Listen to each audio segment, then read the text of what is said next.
This is a Rogue Media Network podcast.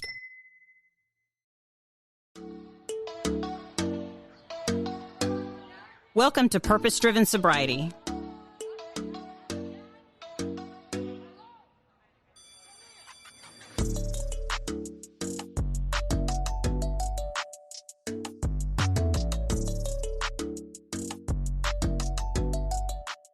Thank you for listening to the Purpose-Driven Sobriety podcast. My name is Kristine, and I am an alcoholic.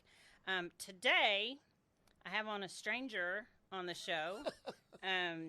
If anybody, please do seek me out and follow me on Facebook, Kristine Cohen, excuse me, Koehn, or you can look for the Purpose-Driven Sobriety page.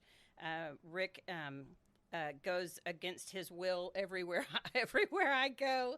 I drag him by the non-hair of his head, and he's my boo thing.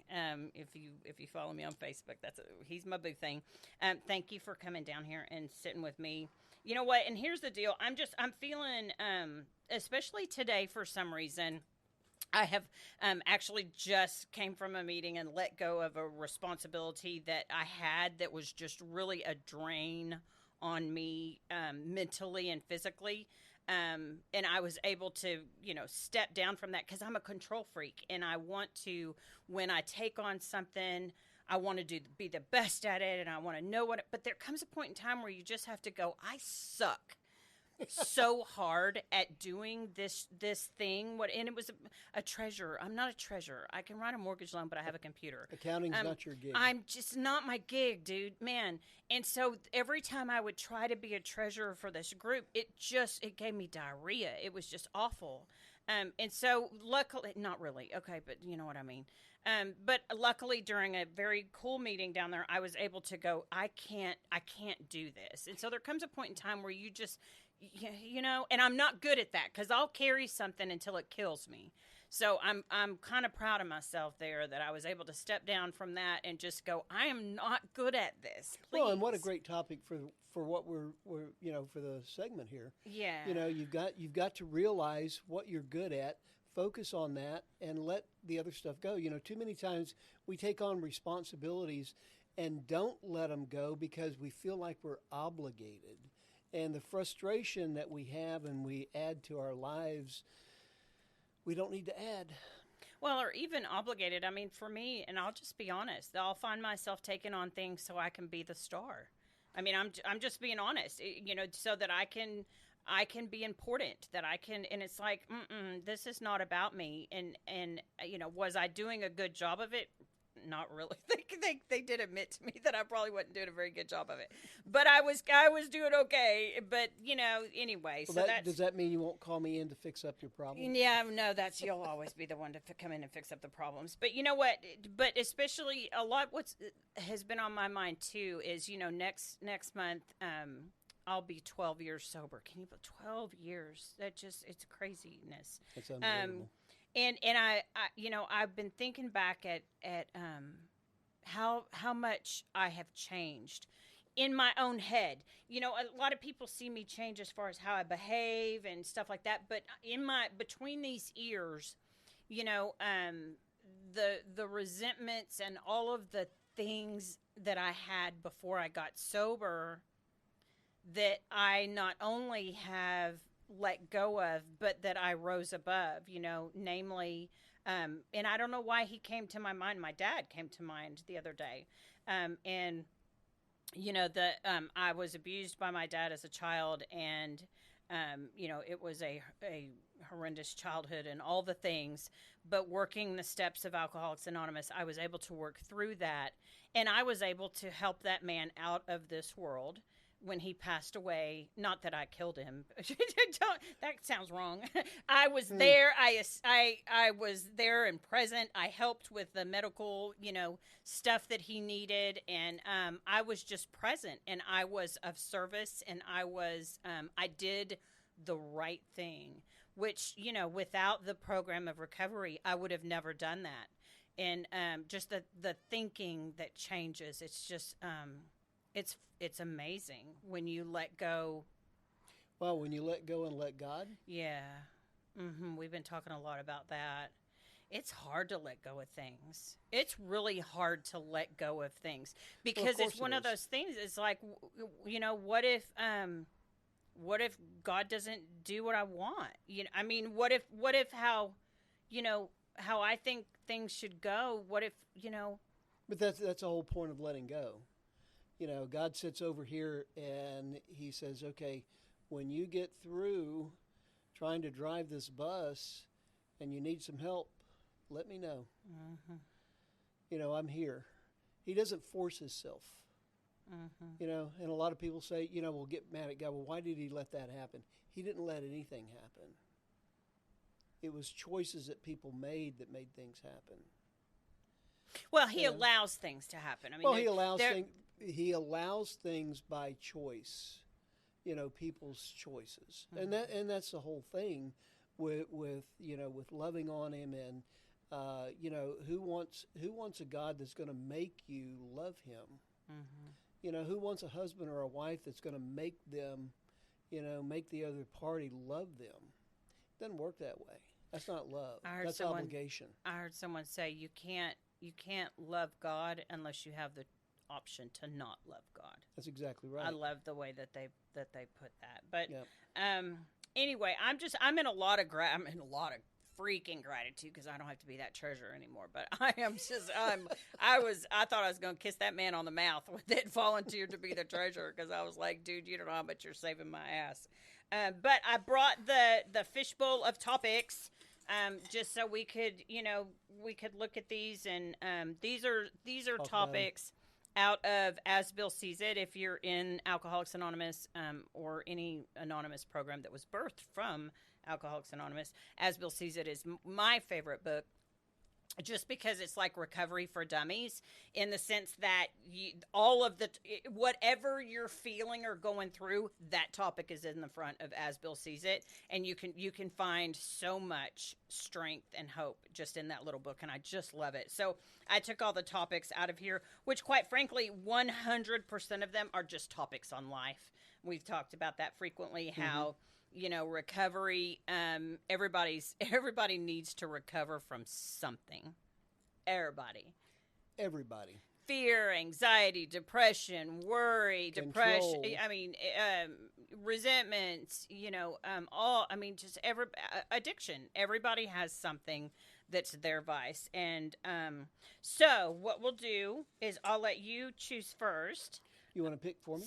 Sure. Well, no, you have to pick. Okay. That's just not how it's done. You have to do it right, Rick. So we pick a topic, and then we'll share what that topic means to us. Did you write these? I wrote them with my hand, but it was out of As Bill Okay. Sees It. All right. Growth. Oh, how funny. See, that's a God thing right there. So Rick is not, as we say, Rick is not one of us. He's an earthling. But you love recovery. You have come side by side with me this entire 12 years. I've done the journey. So yeah, what does growth mean to you? Well, and I know I'm going to hear your eyes roll. Mm-hmm. If you always do what you've always done, you'll always get what you've always got. Growth is changing the way that you look at life. Growth is a way that you start accepting things as they are. Growth is a journey towards happiness, contentment, where you feel like in the morning when you get up, you don't go, oh my God, it's morning. You say, good morning, God. Growth is something that a lot of people will think that and allude to or target or pinpoint their growth of education. And while education is important, when we talk about growth, we talk about spiritual growth. We're put here on this earth, and we have choices that we can make to either be happy or not happy. We have a decision or a choice of how we choose to accept everything that happens to us and how we accept that. We don't have control over things that happen. We have a choice of how we accept those and how we move forward with those things that happen to us. Growth is a life journey of contentment. I think that is our ultimate goal here, is to get to a point in our life where we're content with our surroundings, our people. You know, Paul said, I lived a life of plentiful, and I've lived a life of little. And in each of those, I choose to be content and happy with God. And I think that's what it's all about.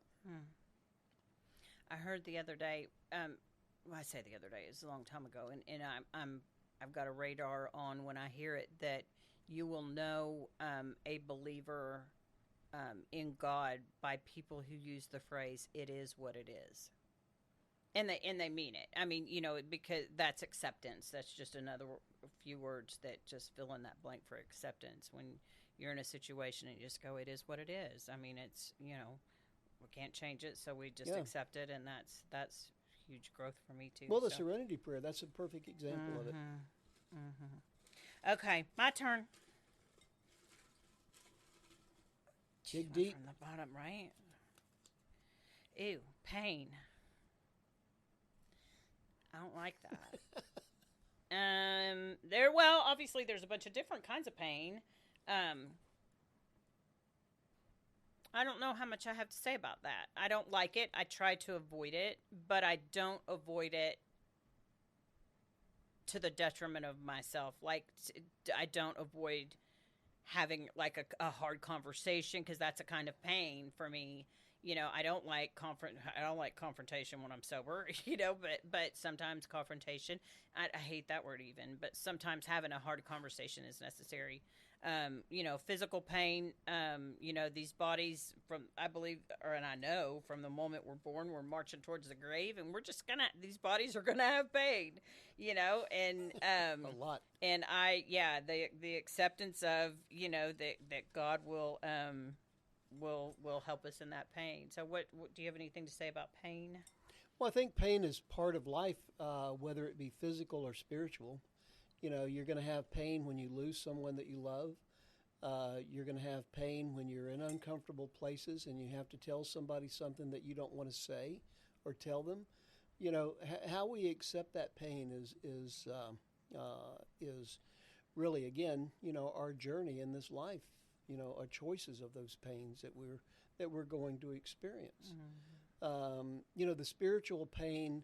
I think with the surrender to God, we can cure the spiritual pain that we suffer from, in just the surrendering and letting God take control of our lives and accepting what He's put in front of us.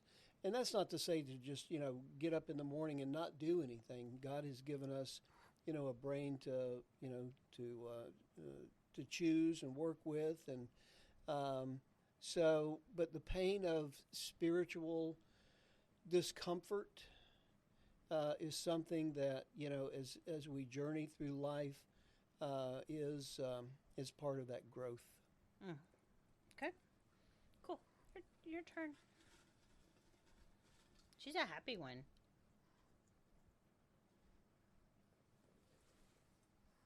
Drum roll, please. Personality change.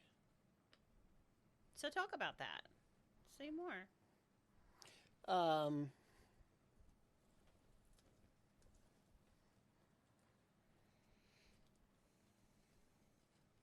Have you had a personality change from? Well, I mean, you know, my story steps? of addiction, that was anger. You know, I was a very angry person. I was not only was I angry, you know, I was pretty physical. I played ball because I could hit somebody, and that was my personality. You know, I think if people that knew me back then and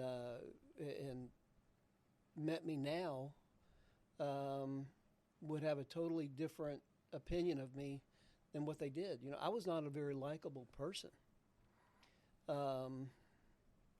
Control, anger, violent.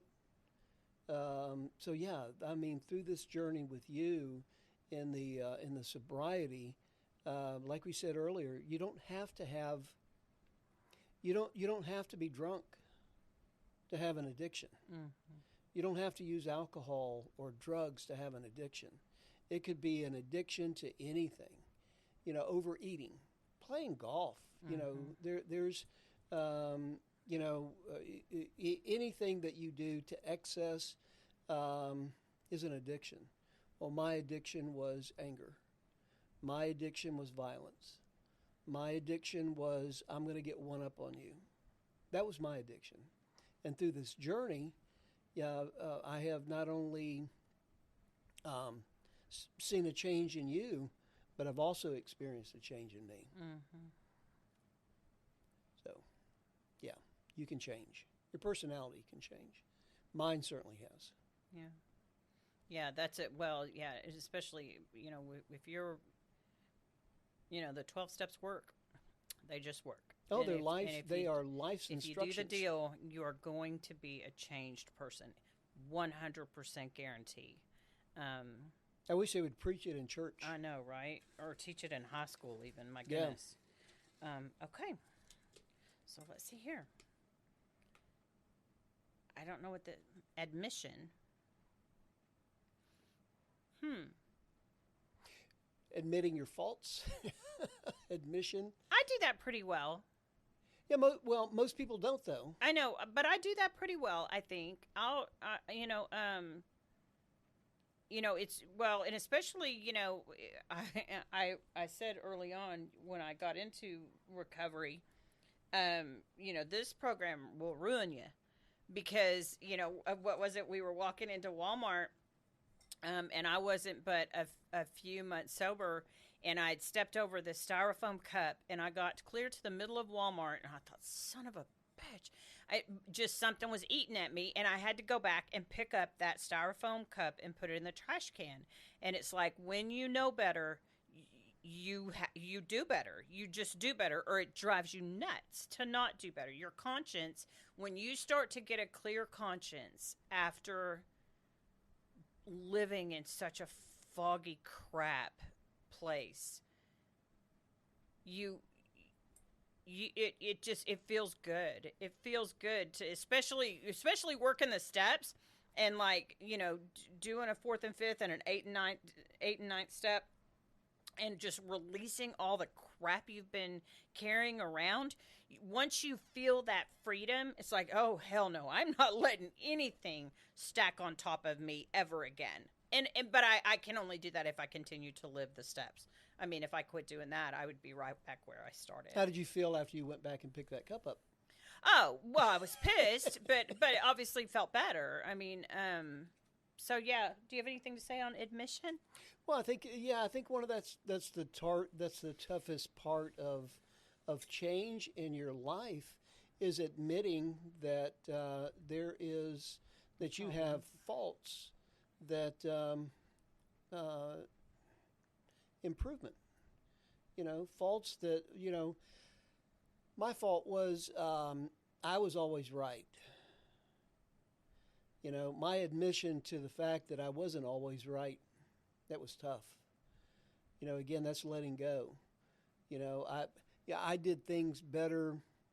Nobody could do them as good as I could. Nobody can do it better than me. You know, if you want something done right, you do it yourself. Mm-hmm. You know, that's an admission of maybe you're not right all the time. You know, maybe it's okay to let that guy in front of you, you know, in a turn lane. You know, you stop being that guy that wants to get one up on everybody. Admitting that you're wrong. Man, that's tough. Well, and it's a far cry from admitting something to you and admitting something to myself. Well, yeah, I mean, you know, I'm not going to admit it to myself. I'm going to make excuses, you know, why I did it. even the fact that you knew that you were wrong, admission, you're going to hide that. You're going to tell lies to cover that up. You know, well, I shouldn't have done that, but let me tell you why I did it. Right. Okay, your turn. We're going deep.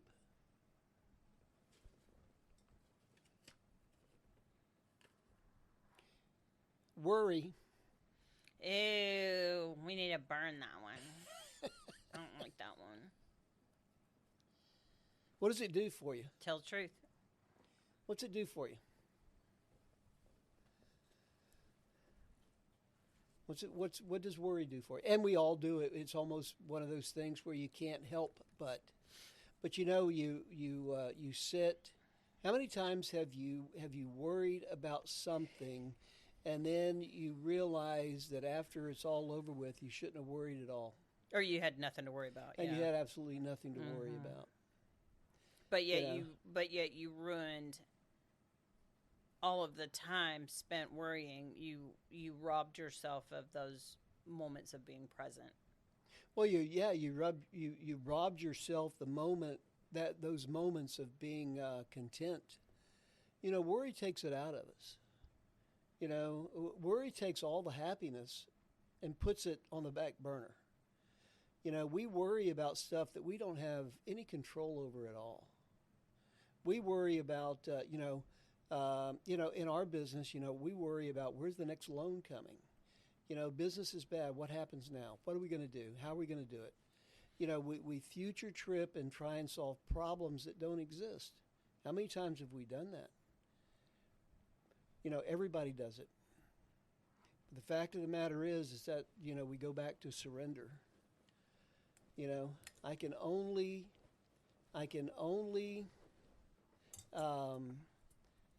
worry about something that I have control over. And I really shouldn't worry about that because I've got a solution to it. So, but, those problems that we manifest in our minds that really don't exist are the ones that we worry the most about. And they're always future stuff. You know, what's going to happen if? What's going to happen if and when? I saw on Facebook this morning someone had posted, instead of thinking what if, replace what if with even if. What if I don't, because we have a mortgage company here in Waco, Texas. What if I don't get any business for the rest of the month? It's like, okay, even if I don't get business for this, play, Right. as we say in recovery, play the tape all the way through, so... And, yeah, and worry, sometimes you feel like you got to do something. And if you can't do something, at least worrying is doing something. I mean, I know that doesn't make a whole lot of sense, but it's true. Worry leads to anxiety. Worry can cause physical health problems. And again, we realize, after that problem or that anticipated problem has passed, there wasn't really anything we could have done about it anyway. Yeah, the serenity prayer saves my butt every day. So, okay, cool. A couple of times a day. I know. Yep, very frequently. Oh, temptation. That used to be a singing group, didn't it? Used to be. Temptation. Temptation, of course, it looks different now than what it did 12 years ago. Temptation now involves sweets and sugars and cookies and yummy stuff. Sugar's not good for you. I know sugar's not good for me. So temptation, I do believe that it's true that nothing can tempt me, that there's not a way out, but it ends up being a choice of not taking that way out. Like, I could eat carrots instead of cookies. Well, I think the temptation is, we're in a position that we need to make a choice, and the temptation is always to make the choice that's going to benefit us. That's always the temptation. It's not it's not the choice that is the right choice, but it's the temptation of making a choice that's going to benefit me, regardless whether or not it hurts somebody else. But what about me? I think a lot of the things that we have, the lot of problems and issues that we have is self. Getting rid of the selfishness that we've got, putting other people in front of us. Thinking about not where my next meal is coming from, but where his next meal is coming from. The temptation of doing things that, and in sobriety, I mean, I've as I go through, the change and the search and the trying to be a better person, the temptation sometimes, that guy cuts me off. I've still got those temptations. Somebody lies to me, I still have those temptations, to lash out and be angry and get even. But, it's, you say your prayer and you help God to eliminate, to get rid of those temptations that you have.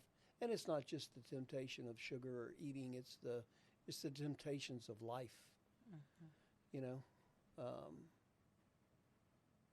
That's again, that's something that I think prayer helps with. All right. Okay, your turn.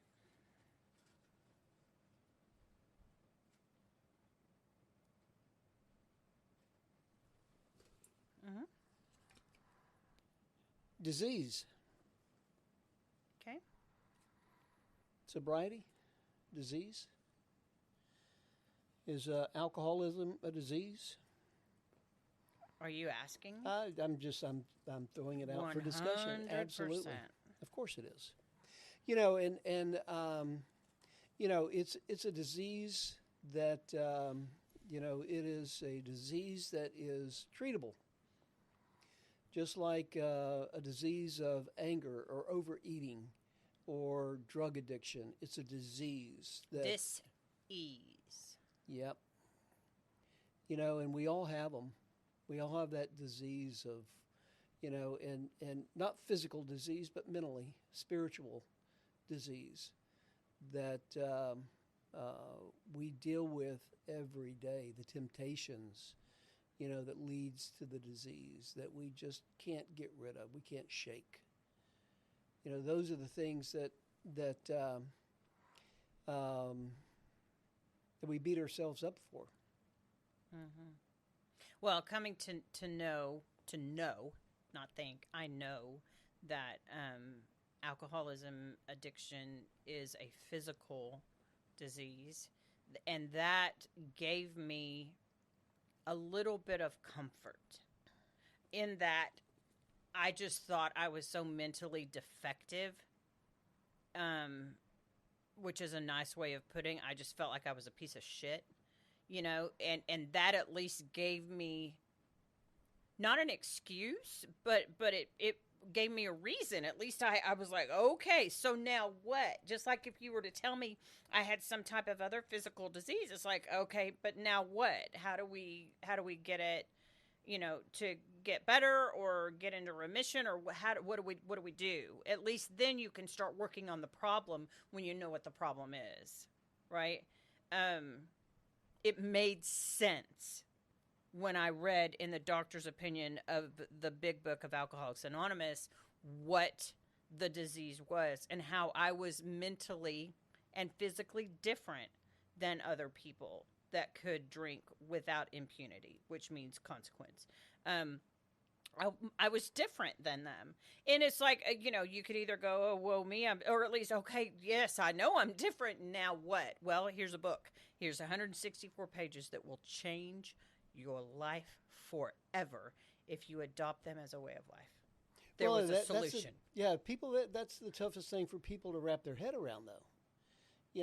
You talk about a disease and you talk about sickness, and the first thing that pops into my, and treatment, for treatment, people, well, what pill do I take? What shot do I take?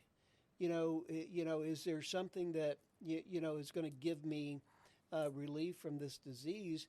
And the fact that there is the treatment is in that 164 pages is real tough for people to wrap their head around. Oh, for sure.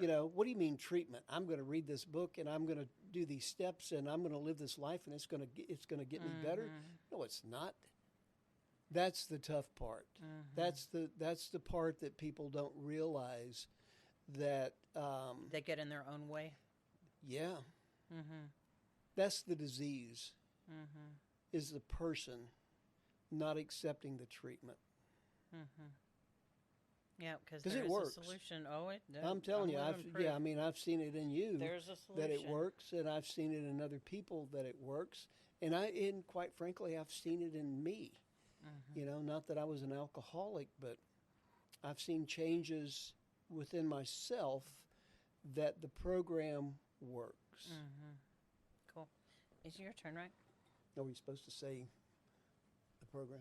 We're not supposed to say the program. Yeah, well, okay. I can say it's my story. I'll say whatever I want to say. Guilt versus shame. Oh, that's a good one. Is it? Yeah. Okay. What's the difference? That's a good one. What is the difference? I don't know. I'm asking you. Is guilt and shame? Well, here I think we can have guilt. We shouldn't have guilt, but we do, and that's kind of the tough part of getting over. We can have things that we did. There's things that that I know that I shouldn't be guilty for because God says let it go. It's in the past. Shame. I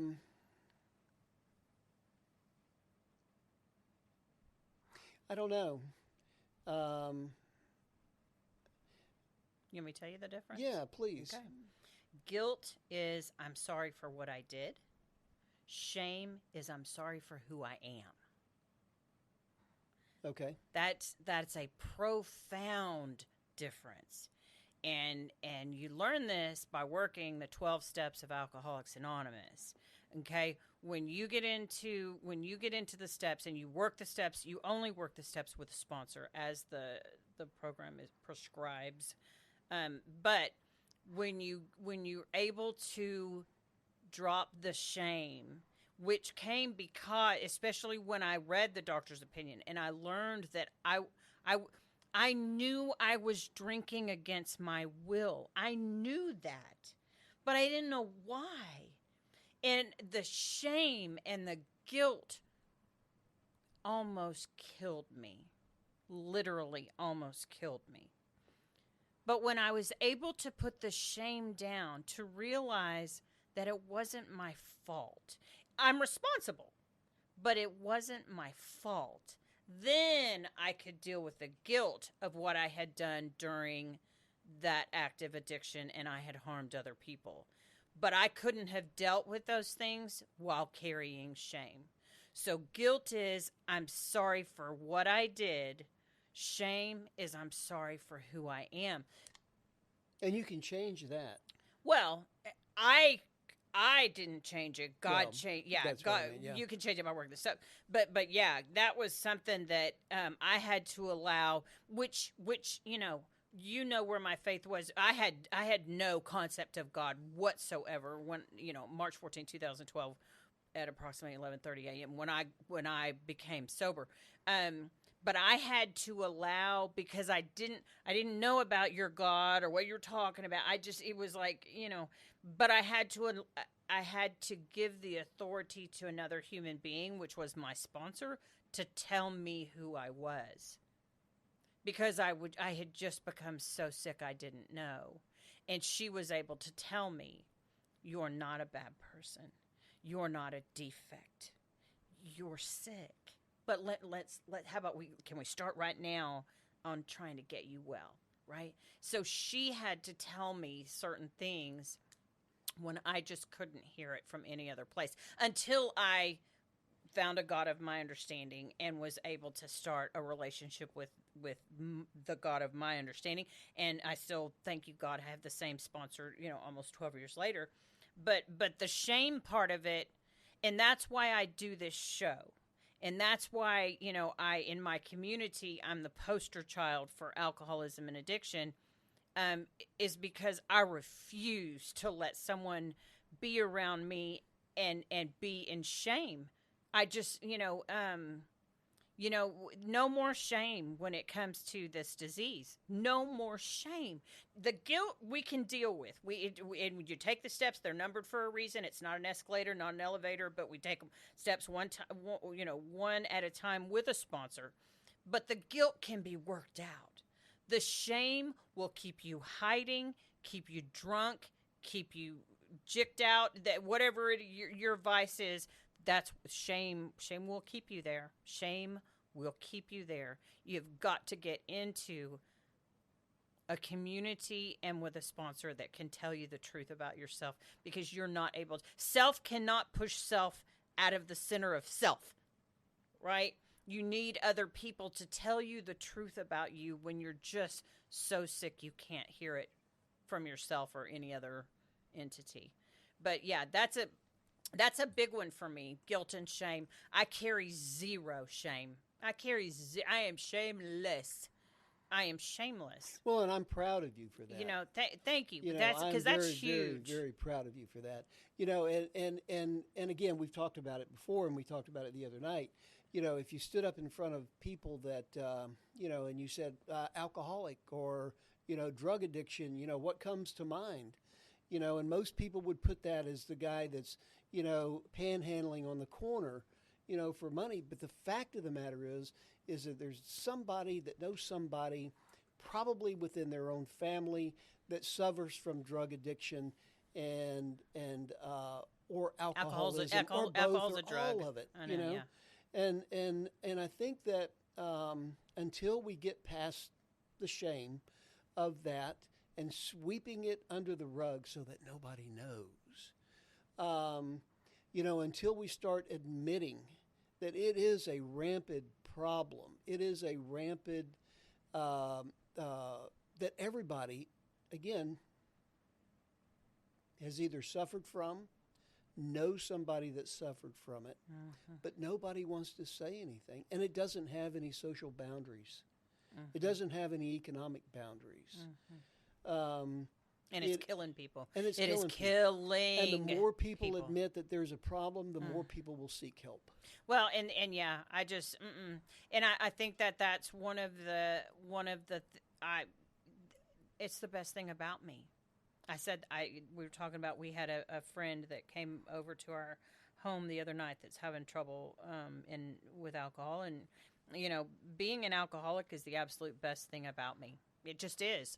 It is because, I am not afraid. I am so comfortable with my darkness. I'm not afraid to go in and help you out of yours. It's, I carry zero shame. Zero. Now, there are times I'll do things where I have guilt, but again, we have the steps. I stay in communication with a sponsor. I still get to go to 2 meetings a week. So I'm able to work through that guilt and make proper amends when I need to and what have you. But that's guilt does not wear on my spirit. Shame kills my spirit. It kills. Shame is a murderer of spirit. And the spirit is, and this again, is my humble opinion. We are body, soul, and spirit, and the spirit is how we communicate with God. And when the spirit is broken and hiding in shame, there's no communication with God. And then you're just left with, the body and the soul, which is the mind, and the emotions and all the shit that just it kills people. It's killing people. And so, yeah, I will until my last breath tell anybody who's within earshot when I'm around them that I'm an alcoholic, because maybe they're having trouble, or maybe they know someone who needs, that needs just a little bit of hope. You know. Well, and we've been in group settings where you've you've introduced yourself as, "Hi, I'm Kristine. I'm an alcoholic," and it's not in that environment to do that. And then you see people's first expression is, yeah.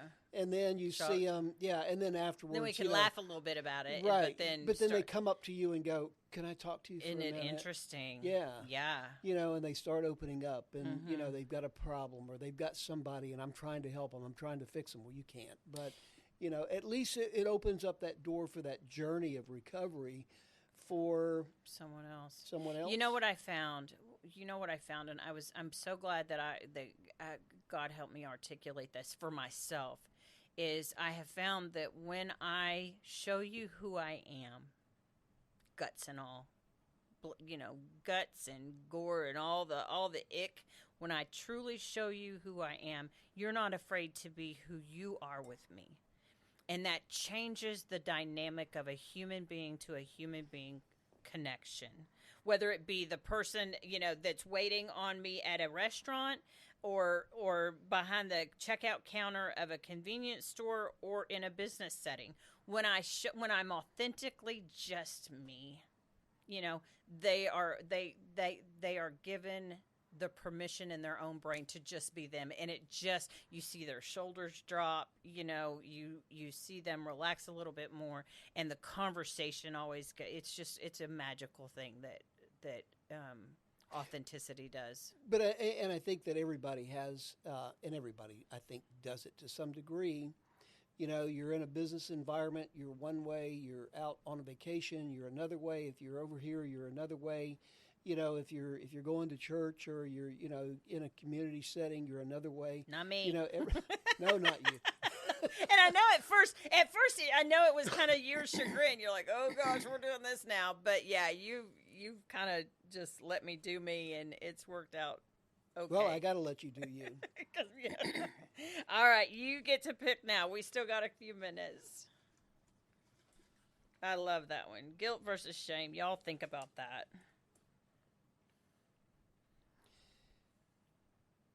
12th stepping. So, let me tell you what 12th stepping is, sir. 12th, wait, no. Oh, no, I'm thinking 13th stepping. Okay. No, 12th stepping.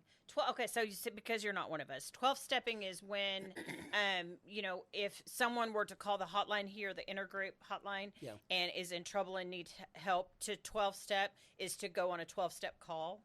That's all that is. It's 12 stepping is paying it forward. Yeah, that's what that is. So that's not the great one, but that's still, as Bill sees it. Well, I came to, and whether you're an addict, an alcoholic, it doesn't matter. If you're listening to this and you have never read the 12 steps, I would encourage you to do so, and use it as a tool of a life instruction manual, because it is perfect. Mm-hmm. It is perfect. Yeah, it works. It's a great program. Okay, let me see. Pride. I was listening to Rick Warren the other day, who baptized me, by the way. If Rick Warren listens to this program, please call me. But he was talking about I being in the center of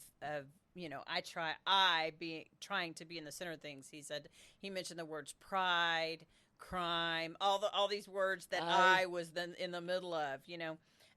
For me, I had false pride prior to getting into recovery. Because I had to pretend I was someone that I wasn't. Anyway, it was ew. But the pride that I have now is not necessarily a pride in myself, but a pride in my relationship with God. And I don't think he has a problem with that. I think that I'm proud because I know that he has paved the way, this path for me, but I'm proud that I continue to take the steps, no pun intended, to stay on that path. And I think that some pride in that sense is not a bad thing. When it becomes about me, that kind of pride is a bad thing. Well, yeah, too many people will break their arm patting themselves on the back.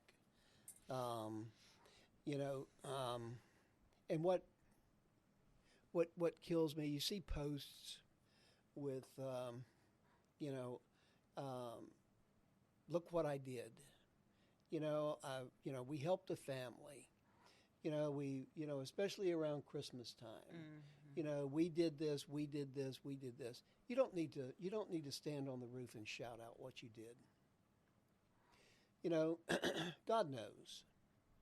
You know, your spirit knows what you did, and you don't have to share that with anybody. Quite frankly, it's not anybody's business. You know, when you give to a charity, give it For the sake of giving. give because you want to. Mm-hmm. Don't give because you're going to give and let everybody know that you did it. Well, That's and all the wrong reasons. I do believe pride comes before destruction. You know, And I'm not saying that, you know, pride is one of those things. I take pride in my work. mm-hmm. You know, To do a good job. I right? take pride in helping people. I take pride in you know, trying to live a good life, trying to get to that level of contentment. You know, where I take pride in that. But I try not to tell people what I did, you know, to make myself look good. I think Mm-hmm. pride is that. Mm-hmm. Pride can be good or bad. Yeah. And I think it's, you know, I think there can be a healthy pride. Yeah. Yeah. Okay. Do one more.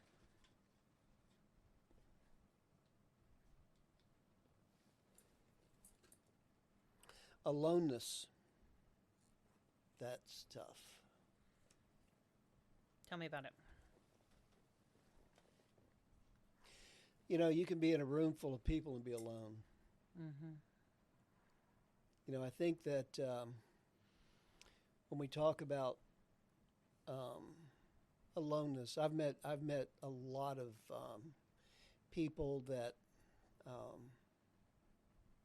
well known, but you can tell just from their demeanor that they're alone. You know, it doesn't have to be that way. And I'm not saying surround yourself with people, but I think that when you are,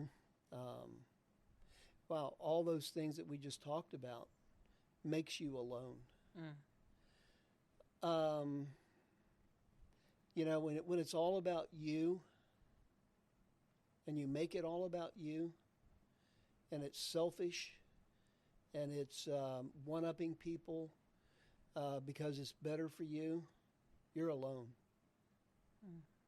And you can't change that unless you get God and your spirit in your life that will help you to realize that life, you know, this life is a journey. It's not a destination.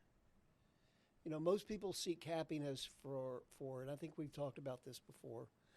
You know, when the kids are grown, it's when I'm going to be happy. When I get that job promotion, I'm going to be happy. When I can retire, I'm going to be happy. When I can go on that vacation, I'm going to be happy. I think that kind of mental thinking helps you be alone. I think that's what causes us all the pain. And when we realize that where we're at right now, right here, this is our life. And we don't have to be alone. You know, we can surround ourselves with people that love us, that help us, the 12-step program. We don't have to be alone. Look at the number of celebrities that have. You look at them on the outside and you think, "Wow, they've got it made," and then they commit suicide. Well, the fact is they had everything to live on, but in their minds they had nothing to live for. Yeah. Well, aloneness for me, man, it changed on March 14th, 2012 at approximately 12 o'clock. Because prior to that, my entire life, I tried to fit in. Mm-hmm. I tried to fit in. Wherever I went, I would try to fit in and adapt myself to whatever the surroundings were or the people were or what have you. But it wasn't until on March 14th, 2012 when, I went into that room of Alcoholics Anonymous, and for the first time in my life, so profound, I belonged. I belonged. I didn't have to do anything to belong. I didn't have to be anything, say anything. I didn't have to do anything. I just belonged. And these people were my people. They were my people in that I understood them 100% and they understood me 100%. Now, I couldn't have articulated that on that day, but I just remember sitting down at that table, and I think for the first time in my life, I took a breath. A cleansing, and if you're new to the rooms of AA, or even if you're, been in there for a minute, pay attention to the chess when you sit down at the table. How many people take that deep breath of just releasing and knowing that they belong somewhere? That's what that is. I mean, that's the spirit going, I'm home. I'm okay. I knew in that moment, thank you God for that thought. In that moment, I knew I never, ever, ever had to be alone again unless I chose to be. I could go anywhere in the world, and find my people. All I'd have to do is do a search of AA meetings. Even I've had friends, and I haven't yet had the pleasure of going to another country and going to a meeting, but I have friends that have done that. Wouldn't that be cool? And they can't understand a word they're saying, but they just know they belong, and they feel just almost as at ease in that setting that they do in their home group. It's just like, I don't know what you're saying, but I know that you would help me save my life if I needed you. And it's just, it's profound. People, it drives me nuts. I'm in a lot of recovery pages on Facebook, and it's a great resource. Check them out. But it drives me crazy when people say, got sober, no God, no program, didn't need that, and it's like, oh my gosh, you poor soul. I can't imagine. You have no idea the life you are missing. You have what was that quote? Gosh dog it. What was that quote I posted the other day of, the worst thing a man could do is contempt before investigation. So, I think, as a matter of fact, I think it came out of As Bill Sees It, or maybe the Daily Reflection. But that's the worst thing, is to have contempt for something you know nothing about. You're ignorant of it. And I'm just telling you, if you are listening and you have any type of a situation with alcohol or drugs, get your ass into the program and shut your mouth and try it. Try it honestly and see how your life changes. For 85 years, something's been working. Right. I mean, come on. And it just makes me crazy. AA didn't work for me. No, ma'am. No, sir. You didn't work the program. Period. I don't care what you say. Send me your texts. Send me your messages. Do whatever you want. Send me letters. But the fact of the matter is, the program does not work unless you work it. You didn't take the medicine. That's exactly right. That is exactly right. And 100% of the time, someone comes back into the room and they have relapsed. It's because they quit doing the 164 pages. Period. It's very simple. It's very, very simple. We quit doing what worked. And that's the result. And so how do you fix it? You get back to doing it. It's okay. It's okay. Someone who relapses, you did what your disease does. I mean, you don't have to crucify yourself. You don't have to allow anyone to crucify you. But the fact is, get your butt back in the chair, get with your sponsor, get back to doing what worked. And the program and again, works that if you goes work back it. to all the things that we've talked about, and that biggest thing is shame. Oh my gosh, I've had all this sobriety, and look at the years that I wasn't drinking, and Which is a form of pride. right, absolutely, That's a form of pride. it's a form of selfishness. Yep. I Yep. mean, it's there's all these things are so interrelated. And one of the things that I know really was kind of a corner turning for you. You have to realize that regardless of what you've done, regardless of how you've lived your life, that you are worthy of forgiveness. Mm-hmm. Mm-hmm. You are worthy to live in the light. There's a phrase in As Bill Sees It that says, just turn your face towards the light, even when you can't see. Yep. And it's even when you're in that pit, in that darkness, you got to still turn your face towards the light. And the light is the program. The light is your community. The light is your sponsor. The light is the literature. It's all of those things put together that is the program of recovery, and it works. And it's not a weakness to ask for help. No. That takes a lot of courage. Thank you for coming on here with You're me. welcome. Thank you for having me. I like talking to you every now and then. We don't talk like this very much. No, we I don't. mean, Well, we don't have an opportunity to. But yeah. I'm glad that you took the time to do that with me today. So do find us on Facebook. You can check out Rick Cohen, Koehn,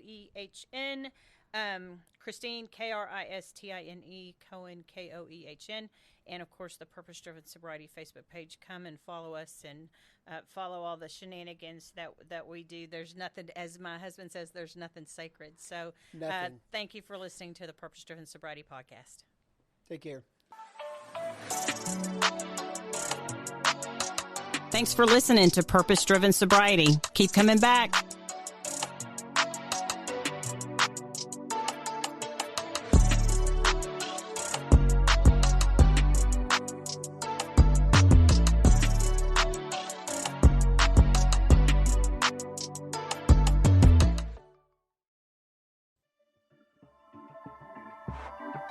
This has been a Rogue Media Network production.